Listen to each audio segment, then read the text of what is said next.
So that's a great segue into our next question is what agencies and community supporters have you found the most helpful?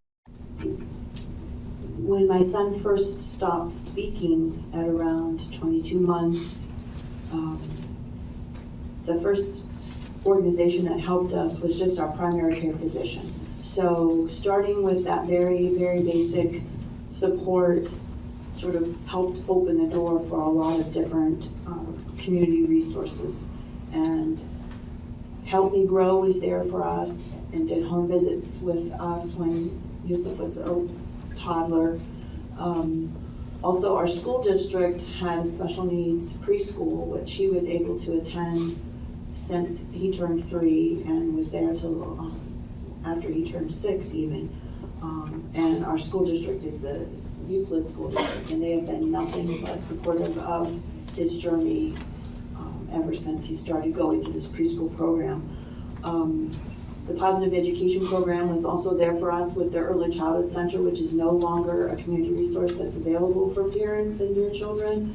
But what was important by going there was the fact that it included parental participation, and that was really key for us to understand how to manage complicated and challenging behaviors, and how to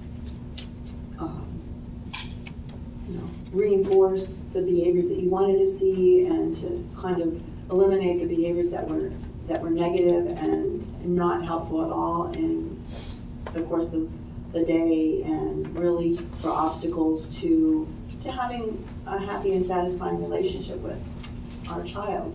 So there have been a lot of supports, and also Monarch has been instrumental in Yusuf's success. Every teacher has been positive and encouraging, and has always been a good advocate for him, and also wanted what was best for him, and just seemed to have his best interest at heart. So I cannot thank my personal school district and Monarch's staff for all the work that they've done.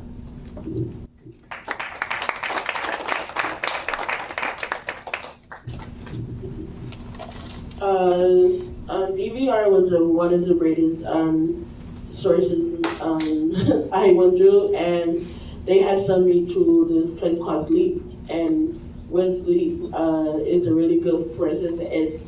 It makes you, it just that they just do all the paperwork and you just sit there and nothing. They make you help you work for it too. It's like you go online and it's like I do the tab, you do the tab. You have to fill out the application, and we can work on going through the rest. And I like it, but that's one thing. Now I have a job at the YMCA. I do child watch, part time. So that was one of the greatest community I had.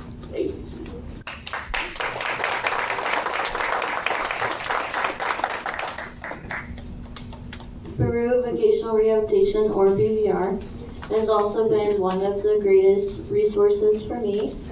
They helped me find, we were working on finding a job last summer, and they also are helping me with college. They are helping me find a personal care assistant to help me in classes, and then they're helping with tuition assistance as well. And BVR has been awesome. They are also working with Opportunities for Ohio with Disabilities. BVR is under that umbrella. So I'm under Lorain County DD, which is Developmental Disabilities. So my care coordinator helps me find also personal care aides to help me at college, helps me find agencies to help me live a independent life at college, and helps me with, I have a waiver through the state of Ohio. She helps me just find aides, she helps me obtain services, she helps work with my parents and I to obtain the best life that I can as possible. So I'm really thankful for OOD and BVR. Community resource would be Youth Challenge. Youth Challenge is one of the vendors today. They are an adaptive program for for children and adolescents with physical disabilities, and they include teen volunteers as well. I have been involved with them since 2012. They really helped me become who I am individually as a person, and they have helped me with my swimming, and they have allowed me to become the teenager and be more confident in my skin, and allowed me to feel confident going off to college. They've allowed me to make lifelong friendships and allowed me to be secure about my disability and meet other people who have physical disabilities as well. So Youth Challenge, OOD, BVR have all been very important resources that have all helped me become the person I am today.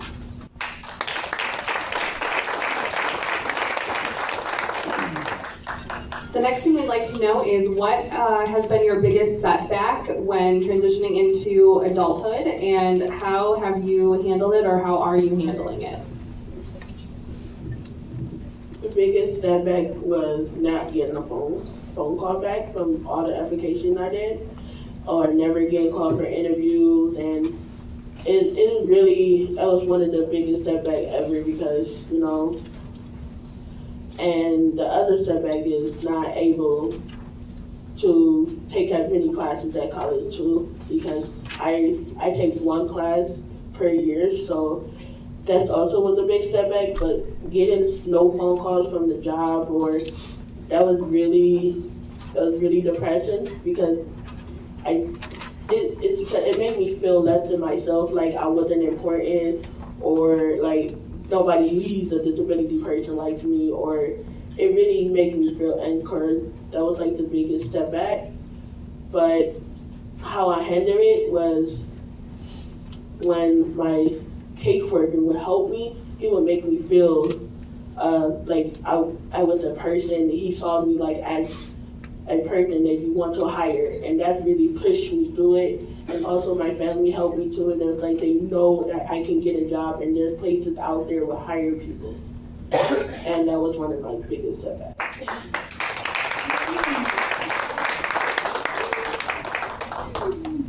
The biggest setback for me is finding agencies that will do, so I have a certain medical need that needs a certain training, and we had to find a certain nurse with the right qualifications to do it. And we just had to find a right agency that has that qualifications, which is not a problem. We just need to, we just are searching through agencies right now. So I hired 5 student aides through University of Akron,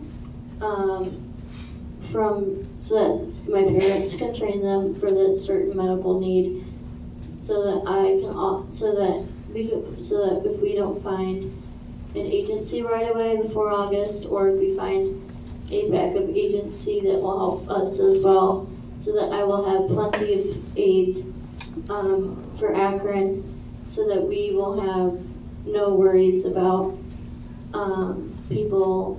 So we'll have like plenty of aides, and that will be fine. So just like finding the right agency for my certain medical needs is the only setback, but we found a solution by hiring nursing students through my college.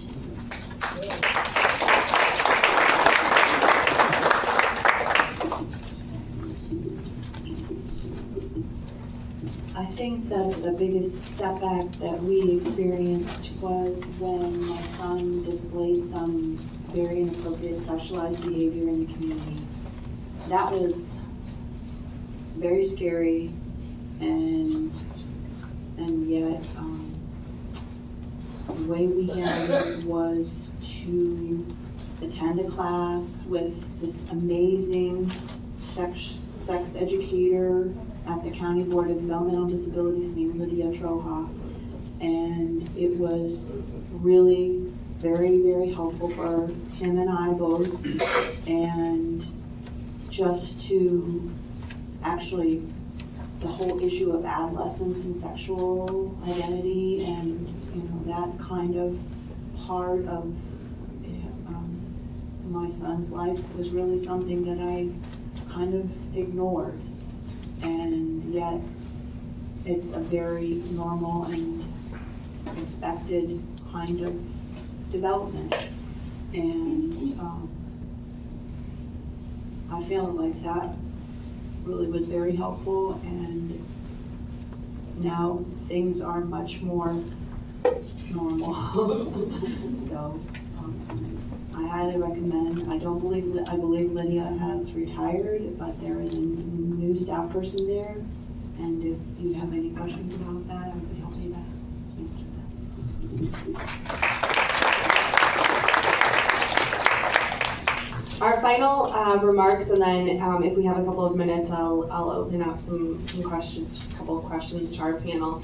But our final remarks, we'd like any advice that you may have to anyone that's just starting their transition process into adulthood. This is an amazing event. My son and I have been at previous events, once when it was at the East Side at Notre Dame College. I see a lot of younger faces here, so I just learn everything you can, know what you like, and like you said, keep advocating for yourself, and make sure that you don't settle for less than what you want.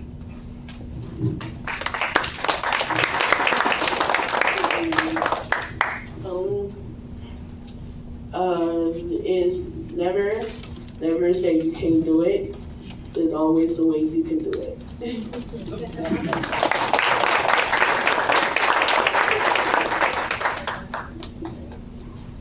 My advice would be to keep advocating for yourself or for your child, to believe in yourself or your child, and to learn about everything that Ohio has to offer.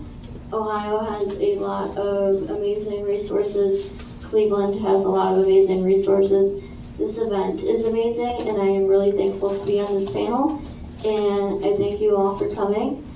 I know that these resources are amazing, and I am thankful that I have gotten to experience the resources that have been offered to me, and I hope that every family gets to learn about it and gets to experience it as well.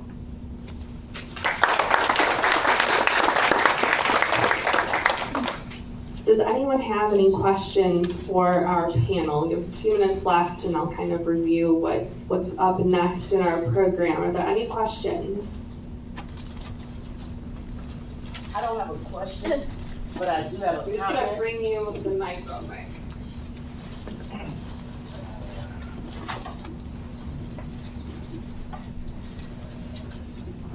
Thank you, I don't need a mic. But I just have a comment. I'm here because I'm a Cleveland teacher, and I had the unique opportunity to have Sydney come into the classroom. She was working in the district as an employee. And I knew it was something special about you the first time I met you. You did an awesome job. You were professional. So stay encouraged, be encouraged, because it was just an honor to have you in our classroom performing your job. You did a wonderful job, and keep up the good work.